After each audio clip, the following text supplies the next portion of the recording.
Kasus hukum antara Nikita Mirzani dan Reza Gledys semakin memanas dengan hadirnya dugaan mengejutkan dari Miss Gossip. Ia menyoroti kemungkinan bahwa vonis Nikita Mirzani sudah dikondisikan untuk jatuh pada hukuman 5 hingga 10 tahun.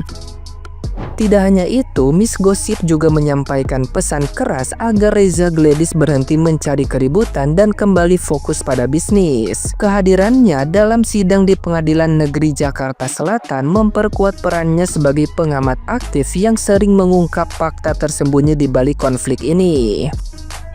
Temuannya bahkan menyinggung adanya korban dari produk skincare Reza Gledys, menambah sorotan publik terhadap jalannya kasus. Di sisi lain, pihak Nikita Mirzani mengambil langkah ofensif dengan mengajukan gugatan perdata senilai 114 miliar rupiah. Gugatan itu dianggap kuasa hukum Reza Gledys sebagai manuver kosong yang hanya bertujuan menunda kewajiban pembayaran DP rumah dan memperlambat aksi pihak perumahan. Praktisi hukum seperti Dioli Payumara juga menyebut gugatan ini tidak berdasar dan sulit diterima hakim. Sementara itu, tim hukum Reza Gledys menilai langkah tersebut hanyalah modus agar status rumah yang belum jelas pembayarannya tetap menggantung. Drama panjang ini pun semakin menegangkan karena kedua belah pihak sama-sama melancarkan strategi hukum yang penuh kontroversi. Nah, gimana nih menurut netizen yang terhormat? Silahkan berkomentar ya. Heboh soal Miss Gossip Indah Haluani, ampun, dari awal dia ada di kubu Dokter Reza. Lo juga nggak serak loh sama tuh orang, nggak tahu ya. Kalau kita tuh lihat orang kalau ada sesuatu yang nggak beres tuh kayak emang nggak serak deh gitu kan. Terus udah gitu sekarang kayak pertempuran skincare ini kayak udah lebih dari kubu sana melawan kubu sana. Yang bermasalahnya aja tuh anteng-anteng aja di pengadilan gitu. Tapi yang bagian tim-timnya ini yang heboh banget, pansos terus. Mau sampai kapan guys ya? Semoga vonisnya cepet keluar jadi nggak ada lagi deh tuh huru-hara di sosmed yang ngehebohin tim mana. Guys, bisa nggak sih diem aja, ganggu. Ada yang lucu, aku bukan mau belain Miss Gossip, tapi aku cuma mau menjelaskan bahwa di luar huru-haranya dia dengan Niki, aku nggak ikutan. Niki mau proses, mau enggak. Tapi kalau yang namanya penggiringan opini ada, itu nyata. Karena dia pulang dari sidang itu dia nggak ke klinik Glavica. Kalau kalian nggak percaya sama dia, itu wajar. Semua orang pasti begitu, termasuk aku. Makanya dia aku temui, bukan cuma satu kali. Kan biar tahu, biar bisa lihat. Kalau aku dibanding misalnya ngobrol sama dia di Komal atau apa, aku mendingan lihat langsung. Jadi aku bisa tatap itu matanya ya kan. Kalau bisa aku hipnotis. Coba yang aku lucu itu kenapa pihak sana itu seneng banget bikin hoak. Emang sulit ya bikin hoak yang lebih gong gitu. Selain hoak bahwa dia treatment di Glavica abis sidang. Jadi ya besti, setelah nanti kalian lihat postingan aku, kalian komen ya siapa yang tukang bikin hoak, apalagi itu di Goy officialnya mereka. Sampai di Komalnya Mambel itu sampai ribuan itu yang nulis, tadi dia ke klinik Glavica, ribuan tuh komenannya. Aku kan nonton, dibully gara-gara disangka ke klinik,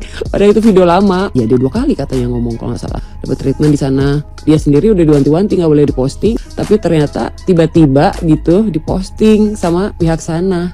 Aneh kan, ada apa?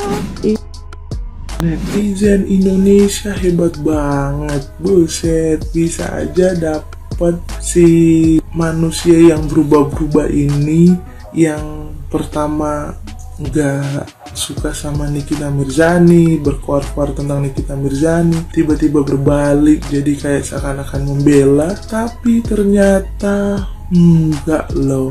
Netizen bisa aja nemuin fotonya yang pada saat kelar persidangan kata netizen mereka ada foto gitu dan disebarkan di TikTok ya, dan baru gue tadi habis perawatan di klinik di DRG. Waduh, ada apa ini? Gak penting juga sih, mau dia berpihak pun itu urusan dia, mau dia bela yang manapun itu urusan dia sama Tuhan. Ya kita mendoakan aja yang terbaik. Yang penting kita lebih bijak aja. Ya kita doakan ya supaya persidangan ini ada jalan keluarnya, karena udah terlalu lama, terlalu panjang kalau menurut gue ya. Udah mau akhir tahun belum kelar-kelar juga. Si mbak-mbak ini hati-hati aja, karena kalau main kaki atau menjadi orang yang gak seimbang nih, atau kerja cuman karena fulus atau perbuatan yang baik, ya tahu sendirilah bakalan ada nantinya, bakalan ada pembayaran nantinya. Pokoknya kita sebagai netizen yang penikmat media sosial ya, lihat aja lah drama-drama ini, sama kita lihat aja ujungnya sampai di mana. Gimana menurut lo semua? Bener kan guys? Coba deh komen di kolom komentar. Ada apa ini? Kok ribut-ribut? Ada yang bilang katanya Miss Gossip tuh kak pindah kubu kak. Gue jujur ya, gue kan sama Miss Gossip cuma ketemu beberapa kali doang waktu di persidangan. Tapi guys, pas gue lihat-lihat video yang tadi yang katanya pindah kubu, itu kayaknya bukan pindah kubu deh guys. Cuman mungkin Miss Gossip itu keliru, dia bingung. Ternyata rekaman itu katanya direncanakan. Ya mungkin dia belum paham. Gini ya Miss, saya juga nggak mau nyalahin kamu dan nggak mau terlalu ikut ini gimana. Cuman aku mau kasih tahu aja Miss Gossip kan bingung kenapa kok rekamannya direncanakan. Ya kalaupun direncanakan gini loh, kan sebelumnya memang udah dapat ancaman dan dapat pemerasan kan. Jadi berpikir, oh ini kok mengarahnya malah ke pemerasan ya, mengarahnya kok begini.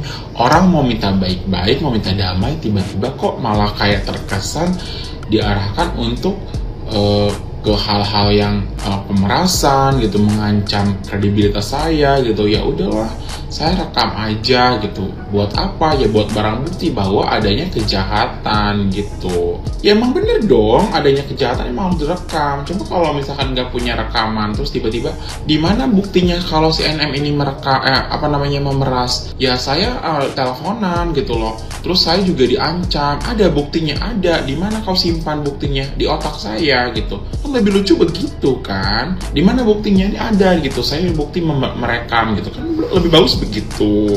Nggak ada dia si Miss Gossip itu menyeleweng. Bodoh amat lah, itu mah hak pendapat Miss Gossip seperti itu. Mungkin dia belum tahu, panik gak jelas. Oh ya ampun ternyata gini gitu loh guys ya. Kedua ya Miss, kalau memang kejahatan itu memang harus diluruskan seperti itu. Kita harus memang harus beberkan bukti. Harus ada bukti kalau kamu melakukan kejahatan. Nanti takutnya malah kayak Lisa Mariana kan, ditanya, emang kamu ada bukti kalau PRK ini begini misalkan?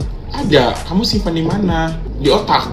Kan lebih lucu daripada nanti dokter Eza ngakunya gini, iya saya merekam tapi saya nggak tahu kenapa saya merekam ya, saya kan kayak lullaby kayak bangun tidur tiba-tiba dia ngelindur asal rekam.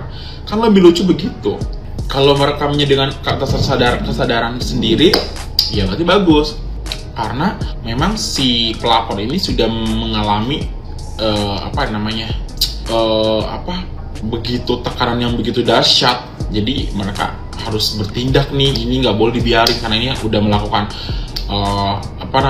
udah melakukan pemerasan, udah melakukan pengancaman, udah dibully juga di TikTok begitu. Jadi nggak usah khawatir, nggak usah heboh pindah ini pindah itu, ngapain? Nggak ada kubu-kubuan juga guys.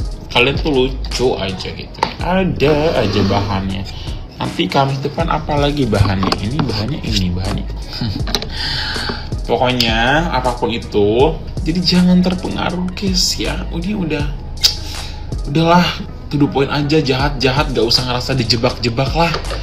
Kan emang bener kan, gak ada surat-suratnya, gak ada surat endorsement. Gak usah lah merasa ini dijebak lah, itu dijebak lah, takut ini harus dikandangin lah. Gak ada guys, Tuhan yang mengatur semua rencana ini.